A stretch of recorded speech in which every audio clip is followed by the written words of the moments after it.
za Afrika Mashariki, wakati ambapo ni wa kukufahamisha ni kipi ambacho kinajiri katika maeneo yote humu nchini Kenya, ikiwa ni Jumanne ya tarehe 7 mwezi wa 11, siku chache kabla ya sherehe za Krismasi kuanza. Mimi ni mtangazaji wako Paul Kirobi katika jiji la Nairobi. Kwa sasa hali ya anga ni tulivu. Kuanzia sasa atakuwa na kufahamisha ni kipi ambacho kinajiri katika maeneo yote humu nchini Kenya, na ambapo tutakuwa tunaungana na waandishi wetu wa habari watueleze kwa kina na kwa mapana zaidi kuhusiana na matukio ainati. Lakini nitakuwa nimefanya vibaya iwapo nitakosa kukuarifu ni kipi tu ambacho tunazidi kufuatilia katika chumba chetu cha habari. Kwanza kabisa kwenye taarifa kuu, taarifa ambazo tutakuwa tunazipa kipaumbele katika chumba cha habari. Taarifa ya kwanza ni kuhusiana na mwenyekiti wa muungano wa wakaazi wa Mihang'o, George Olala amewasilisha kesi mahakamani kusitisha ubomozi wa nyumba eneo la Mihang'o. Ni taarifa ambayo tutakuwa tunazidi kufuatilia kwa kina zaidi. Mbali na taarifa hiyo, taarifa nyingine ni kwamba zaidi ya watu 200 wameachwa bila makao baada ya mto Athi kuvunja kingo zake. Wakazi wametakiwa kuhamia maeneo salama. Na taarifa nyingine ambayo tutakuwa tunazidi kufuatilia kwa kina ni kuhusiana na polisi ambao bado wanawasaka washukiwa wa wizi wa pesa za Quickmart, watu wawili waliotoweka na shilingi milioni 94. Mbali na taarifa hiyo, taarifa nyingine ni kwamba Wakenya watakuwa wanajihusisha katika zoezi la upandaji miti siku ya Jumatatu, huku serikali ikitangaza siku hiyo kuwa siku kuu ya kitaifa. Sijui Wakenya wanajihisi namna gani kuhusiana na siku hiyo ya Jumatatu. Mbali na taarifa hizo, mtazamaji, nitakuwa nimefanya vibaya iwapo nitakosa kukufunza mawili matatu katika maisha ya kila siku.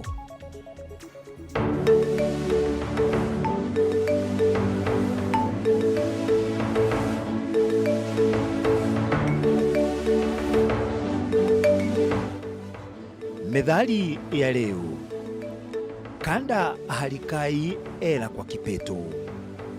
Kanda nyifuko lililosukwa kwa chane mbili za minyaa au majani ya mvumo litumiwalo kuwekea chakula au vitu vingine. Kipeto ni gunia lenye mjazo zaidi ya nusu. Maana ya nje ya methali hii ni kwamba kanda tupu hujiangukia lisipokuwa angaa na kipeto ndani. Maana ya ndani: ustawi wa vitu vingine hutegemea kuwepo kwa vitu vingine tofauti. Methali hii hurejelea hali ambapo kuna kasoro kitu kimoja kati ya viwili vinavyotumika pamoja kikiwa hakipo.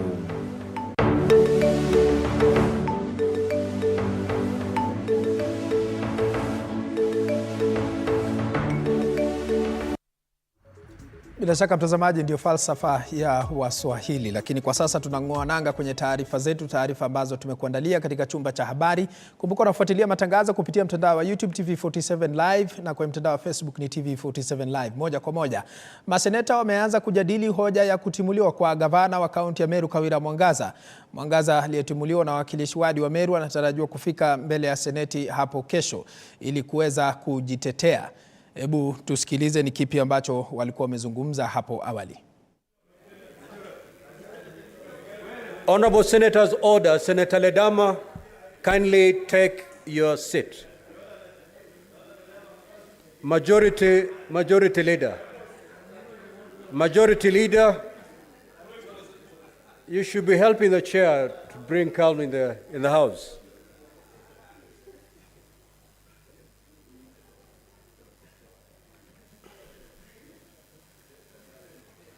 Clerk, you may proceed to call the first order.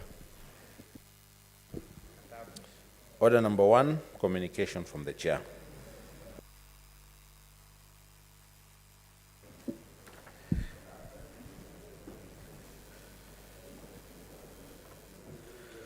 Now, honorable senators, you will recall that at the sitting of the Senate held on Thursday, 2nd November 2023, I appointed Tuesday 7th and Wednesday 8th November 2023 as the days when the Senate will hear the charges for the proposed removal from office by impeachment of Honorable Kawira Mwangaza, the Governor of Meru County. Subsequently, a procedural motion for the alteration of the sitting time of the Senate for Tuesday 7th and Wednesday 8th November 2023 to facilitate the impeachment hearing against the Governor of Meru County was considered and approved by the Senate on Thursday, 2nd November 2023. Consequently, A hearing program has been prepared and appended to today's order paper. Honorable Senators, as is the tradition, and in line with the schedule of activities for an impeachment hearing and plenary, the Senate will hold a closed preparatory session to discuss the management of the investigation. This is aimed at ensuring that the process is conducted seamlessly and concluded timeously, in line with the requirements set out under the... Bila shaka mtazamaji, mchakato wa kwanza kutimuliwa kwa gavana wa Meru Kawira Mwangaza utakuwa unaanza siku ya leo, na tutakuletea picha hizo moja kwa moja kutoka bunge la Seneti. Lakini kwa sasa wacha tuangazie taarifa nyingine, ambapo mwakilishi wa wanawake katika kaunti ya Turkana Joyce Emanikor amejiwasilisha kwenye ofisi za DCI Nakuru baada ya kutakiwa kufanya hivyo kufuatia tuhuma za kueneza matamshi ya uchochezi kaskazini mwa bonde la Ufa. Moja kwa moja kwa sasa tunaungana naye mwandishi wetu wa habari Chichi Josephine atueleze mengi zaidi. Chichi Josephine, kama unanipata, hebu tueleze tu kwa kina na marefu kuhusiana na hatua hii.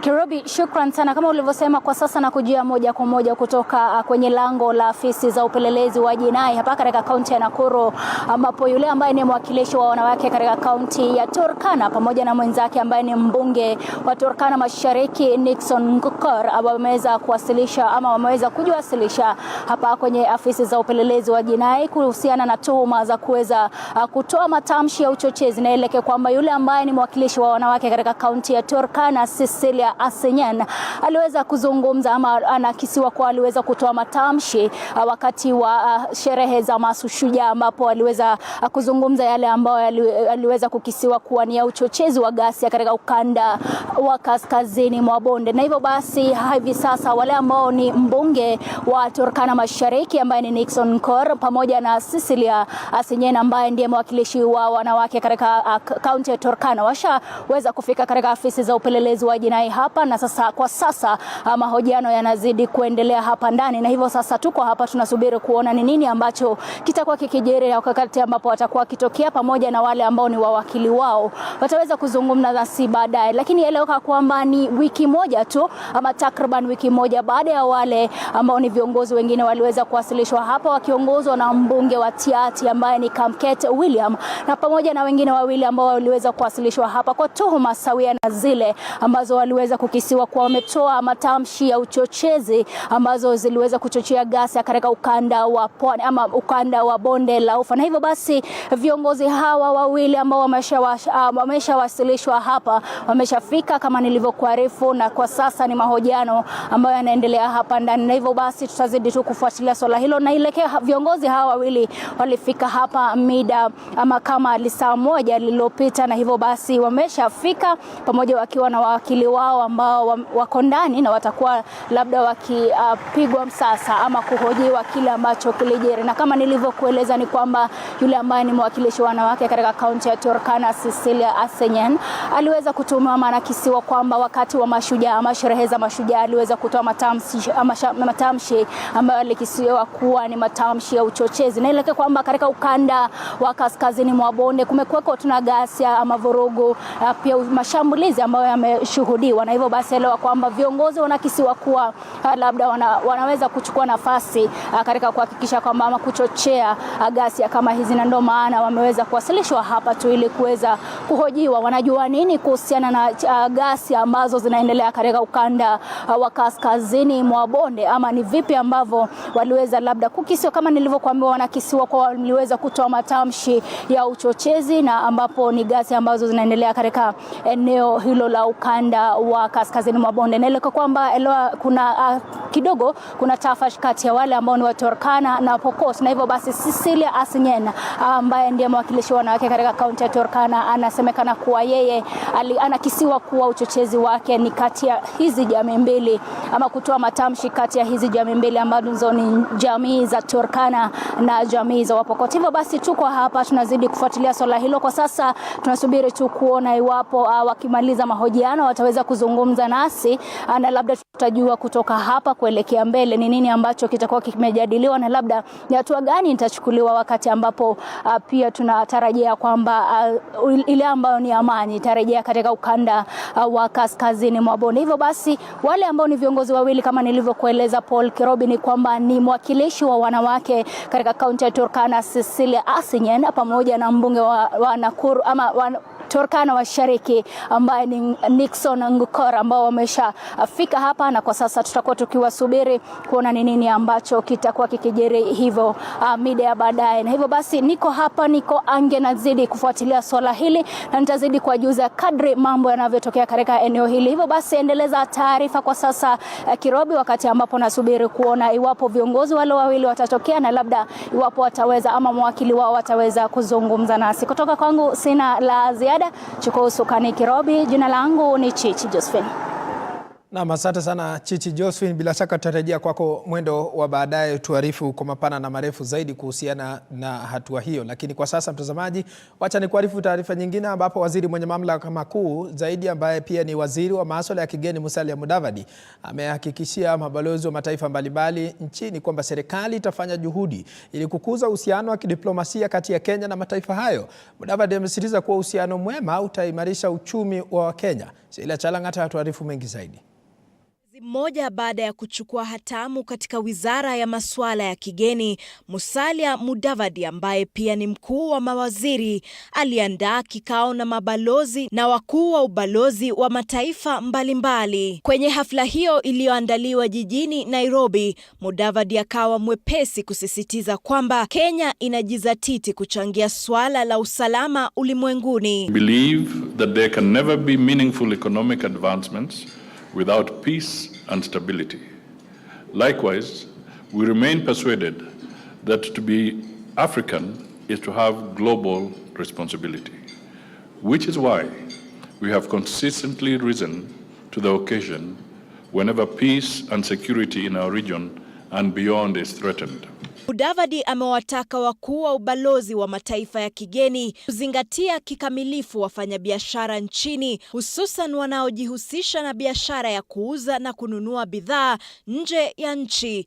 Kulingana naye, ushirikiano kama huu utaimarisha pakubwa uchumi wa Kenya na mataifa mengine. We need to explore new areas of collaboration in keeping with global trends and the evolving needs of our respective peoples. Uwepo wa ubalozi wa mataifa ya kigeni unazidi kuongezeka nchini Kenya, jambo ambalo Mudavadi amesema serikali itaiga kwa kufungua ubalozi wa Kenya kwenye mataifa mbalimbali. All correspondences with the government shall be transmitted through the Office of the Chief of Protocol, State Department of Foreign Affairs. We believe that this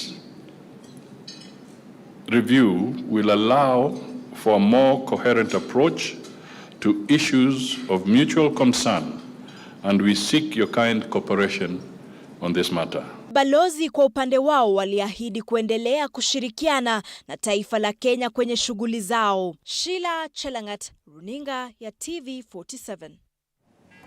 Tukiachana na taarifa yake Sheila Chalang'ata, kwingineko ni kwamba shule moja wanafunzi wenye ulemavu katika kaunti ya Bungoma inajivunia kujimudu katika ukulima wa kudumu. Wasimamizi wa shule hiyo wanasema kuwa walipata maarifa kutoka kwa shirika la Rescop na kuendeleza kilimo chao ili kujitosheleza. Wanji Sostina anatuarifu mengi zaidi. Kilomita chache kutoka mjini Bungoma tunazuru shule ya wanafunzi wenye ulemavu ya Libolina. Tulipokelewa na mandhari na hewa safi eneo hilo kutokana na ujuzi wanaotumia shule hiyo ya kupanda mazao ainati kupitia ukulima. Mwalimu mkuu wa shule hiyo Gladys Olendo anasimulia chanzo cha shule hiyo kuiga mfumo huo wa ukulima, akisema kuwa kilichochochea ni janga la corona. Shule hiyo haikuweza kustahimili idadi kubwa ya wanafunzi shuleni kutokana na ukosefu wa chakula. Taking care of these children requires a lot of stamina because with their disability there is need to feed them, there is need to provide the basic needs which are necessary, and there is need even to take care of them. And this one does not come easily. And you find all this requires a lot of resources which are not forthcoming. And therefore, you have to go outside. you have to go beyond what you are expected or the duty of work to look for resources. Lakini kwa sasa imebadilika. Wanafunzi kupitia nyuso zao wanaonekana kufurahia kukaa shuleni kutokana na chakula wanachopata.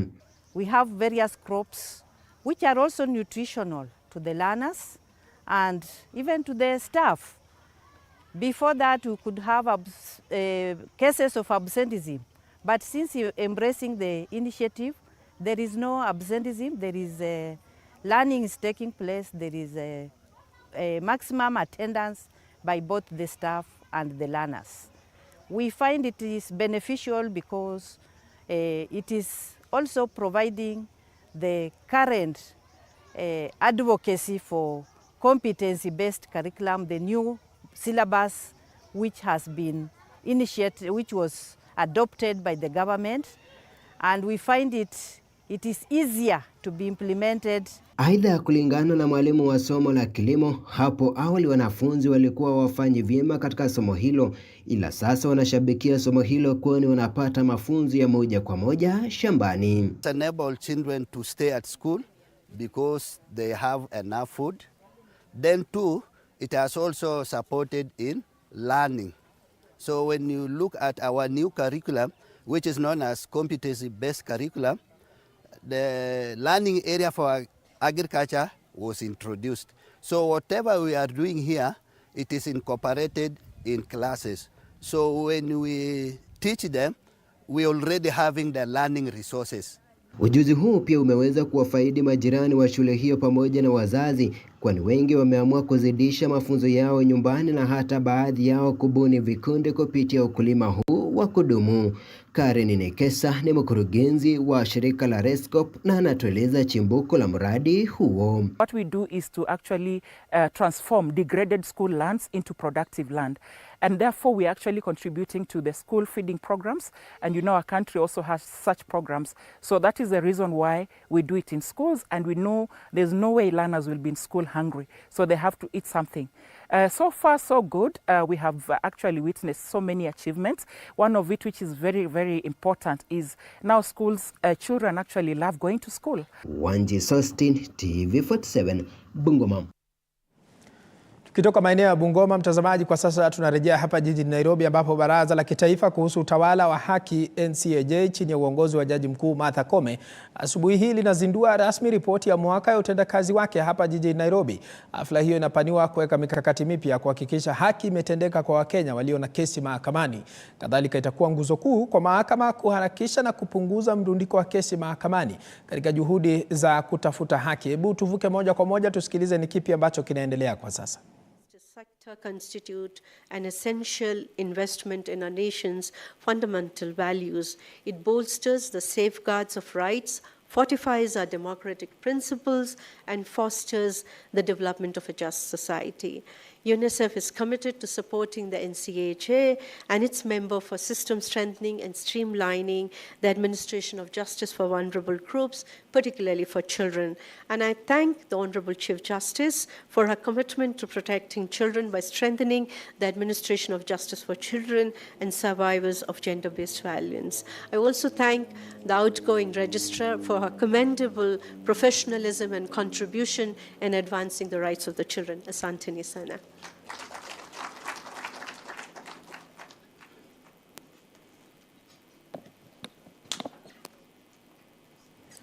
Ni taarifa ambayo tunazidi kufuatilia kwa kina zaidi. Tutakuarifu kwa mapana na marefu mwendo wa baadaye, lakini kwa sasa tunaelekea maeneo mengine ambapo viongozi wa kidini kutoka kaunti za Pokot Magharibi na Turkana wameandaa maombi kwenye mpaka wa kaunti hizo mbili ili kuhakikisha amani ya kudumu. Hii ni baada ya visa vya mauaji kuripotiwa katika eneo hilo na kutatiza shughuli za masomo, huku viongozi kutoka maeneo hayo wakitakiwa kuhubiri amani. Vera Albert na mengi zaidi. Wakazi wanaonekana wakijumuika katika maombi. Haya yanajiri kufuatia mauaji ya mara kwa mara kutokana na mgogoro katika mpaka huu wa Pokot Magharibi na Turkana. Maombi haya yaliandaliwa na madhehebu 20 ambayo yanataka amani ya kudumu kati ya jamii hizi mbili. na tunairuhusu neno la Mungu ipenyeze katika mawazo ya binadamu ili waweze kuwa na amani. Shughuli za masomo zimeathirika katika eneo hili kufuatia migogoro ya mara kwa mara. Tunaomba amani irudi ili watoto wetu pia wapate hata masomo mazuri. Aliyekuwa gavana wa Pokot Magharibi John Lonyangapuo amewataka viongozi eneo hili kuangazia amani. The same way you did when you were deputy president. Ulituita viongozi wa Pokot ukatushikisha pamoja. Why don't you repeat the same formula? Ombi lao ni kuwa serikali itaingilia kati na kusaidia katika kutatua mzozo unaoendelea kushuhudiwa kati ya jamii hizi. Ntiki yeye mwenyewe anasimamia security. Tunaomba wewe utusaidie kama maji ya kukunya, mtuunganishe pamoja na Waturkana na majamii zetu, tuweke mambo ya kupikana chini. Viongozi wa kidini walioandaa hafla hii wakisema kuwa wana imani maombi hayo yatasaidia katika kuhakikisha amani ya kudumu eneo hili. Hivyo tunaona ya kwamba itazaa matunda, na hivi ndio tumeanza na tutaendelea kuhimiza wachungaji wetu wa Turkana pia.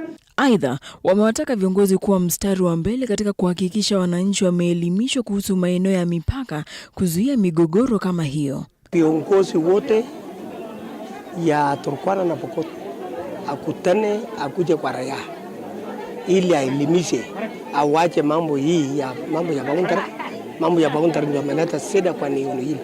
Vera Alberta, TV47, Nairobi.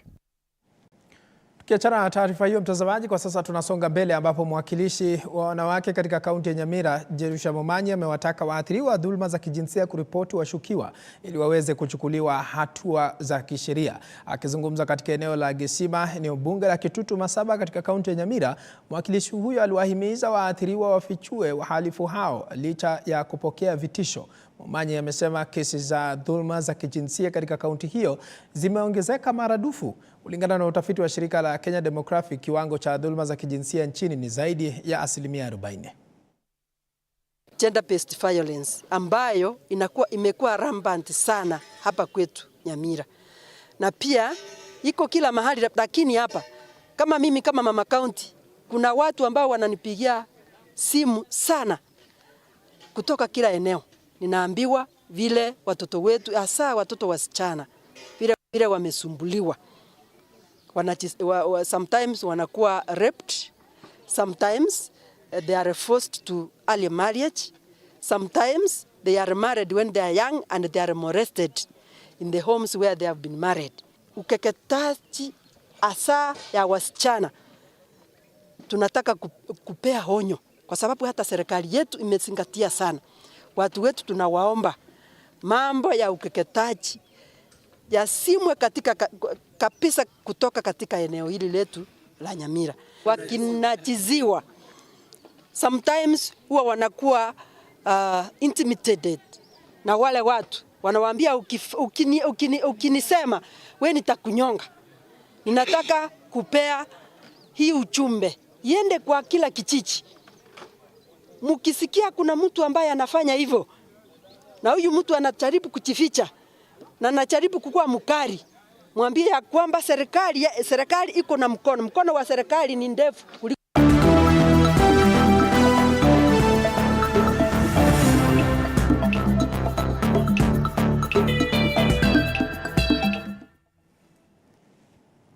Bila shaka mtazamaji, sauti hiyo ni ishara tosha kwamba kwa sasa tunaingia michezoni, na ambapo namuona mwanahabari wa masuala ya michezo Duncan Mutua amefika studioni. Habari za asubuhi Duncan, natumai uko mzima buheri wa afya. Ndiyo Kirobi, niko na furaha pia nimeweza kujumuika naye hapa asubuhi ya leo. Basi tuweze kumweleza mtazamaji ni kipi ambacho kinajiri katika ulingo wa spoti. Kocha wa Shabana Sami Okoth aliweza kupigwa kalamu ligi kuu ya soka Uingereza jana usiku wa kuamkia leo. Basi tuliweza kuona Chelsea wakiweza kuamka na wakaweza kumchabaga Tottenham. Kando nayo pia tutakuwa naangalia, je, kwenye ligi ya klabu bingwa bara Ulaya ratiba iko vipi? Ni mechi zipi ambazo zimeratibiwa kuchezwa Kirobi? Sijui hali yako ikoje? Asubuhi ya leo iko shwari upande wa kwangu, na mimi nitaanza na maswali hasa kuhusiana na hilo taarifa ya kupigwa kalamu wa kocha wa Shabana. Kocha wa Shabana ameachishwa kazi. Kuna nini na kipi ambacho labda watazamaji kule nje hawafahamu kuhusiana na yale ambayo yalitokea?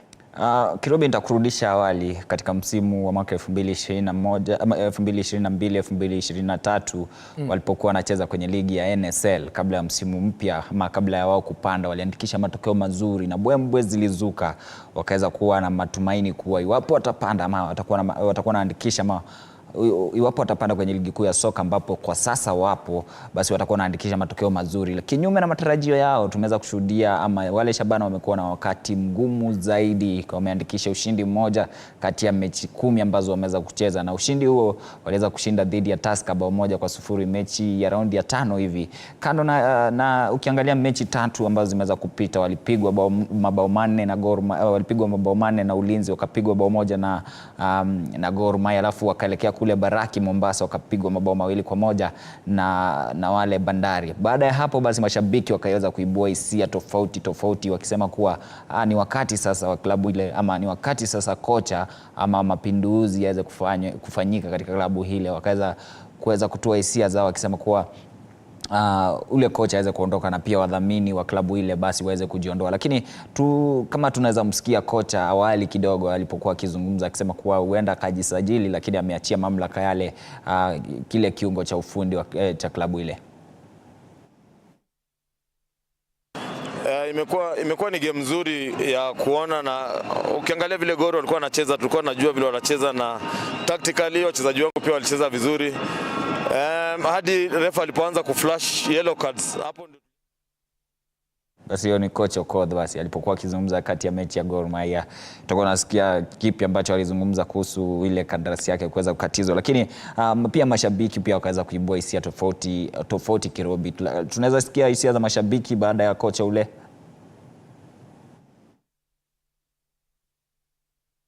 We have a few issues to put across. Number one, we are not happy with the performance which has been reoccurring recently, because we've been conceding for 4 games now in consecutive. The management is not doing anything at all. They have not come out to speak to us as fans, because we really commit ourselves to attend matches. We use a lot of fares. Like right now, we are from Mombasa. We've used over 6,000 with the kind of economy. We don't have money. We really make efforts to make sure we attend games. So we are sad. We want the management to come out and address us on what they are doing about the great disappointment that we have very many guys here who sacrificed their money, their time to travel with the team all the way to Mombasa. We went on Friday. We've been in Mombasa. We've waited for the team to play. As they did yesterday, we lost. It was so unfortunate that we have to call upon our coach to bring in our talented players. We are so hearted. Juu tumekuwa tukitravel kwenda mbali na tunarudi na matokeo mbaya. Sasa tujui shida ni gani. Lakini kitu ya kwanza saa hii watu tunataka management yote iende kaende. So that tupate watu wengine wageni tuone vile inakuwa. Hisia za mashabiki hao wakiweza kutoa hisia zao kuhusu klabu ile ambayo imeshuhudia wakati mgumu tangu msimu wa mwaka 2023-2024 wa ligi kuu ya soka humu nchini uweze kuanza. Kumbuka Shabana ndio mwaka wao kwanza katika ligi hii, na ndani ya mechi 10 ambazo wameweza kuzicheza basi wamepoteza mechi 7, wakatoka sare mechi 2 na wakaweza kushinda mechi 1 walioandikisha ushindi dhidi ya Tusker. Kirobi, ndio hao mashabiki wanasema walitoka kule Kisii siku kadhaa, wiki 2 zilizopita. Kumbuka wamecheza zile ambazo tunasema away matches 3 mfululizo. Wamecheza na Ulinzi, wamecheza na Gor Mahia, alafu pia wamecheza na Bandari. Hisia ibuka ambazo zimesababisha ule kocha Okoth basi kuweza kupigwa kalamu. Sio Okoth pia ambaye alipigwa kalamu katika kile kikosi cha Shabana, pia yule kocha ama mkufunzi wa walinda lango ambaye anajulikana kama vile Collins Odor pia ameweza kupigwa kalamu. Na mbali na hilo swala la kupigwa kalamu, leo kuna mechi kadhaa ambazo zimeratibiwa kuchezwa kwenye ligi ya klabu bingwa Ulaya. Hebu tupe tu ratiba kuhusiana na ratiba hii. Labda siku ya mashabiki wa Manchester United waweze kufurahia, sababu timu yao itakuwa inacheza hapo kesho dhidi ya Copenhagen, alafu pia Arsenal watakuwa wanacheza hapo kesho dhidi ya Sevilla. Lakini nikueleze, je, ni mechi zipi ambazo zimeratibiwa kuchezwa usiku wa leo? Nani ambaye atakuwa anachuana ama nani ambaye atakuwa anamenyana na mwingine? Shakhtar Donetsk watakuwa wenyeji dhidi ya Barcelona. AC Milan watakuwa wanacheza dhidi ya mabingwa wa Paris ama mabingwa wa Ufaransa Paris Saint-Germain. Atletico Madrid wako wenyeji dhidi ya Celtic. Venezia dhidi ya RB Leipzig, alafu FC Porto itakuwa inachuana na Antwerp. Lazio itakuwa mwenyeji dhidi ya Feyenoord, alafu mabingwa watetezi na pia mabingwa wa ligi kuu Uingereza Manchester City watakuwa wanaalika Young Boys. Kirobi, ndio hizo mechi ambazo nimeweza kueleza hapo. Kuna Manchester City ambao watakuwa wanacheza na Young Boys. Mechi kubwa ile. Tuliweza kushuhudia weekendi wale Manchester City wakiweza kumtandika mtu mabao 6-1. Kwa hivyo makali yao basi iwapo watakuwa napeleka kwenye klabu bingwa bara Ulaya usiku wa leo, huenda tukaona matukio mengine tofauti, lakini mwisho wa siku kwenye soka ni hadi dakika 90 ziweze kucheza tuweze kujua nani ambaye atakuwa anaibuka na ushindi.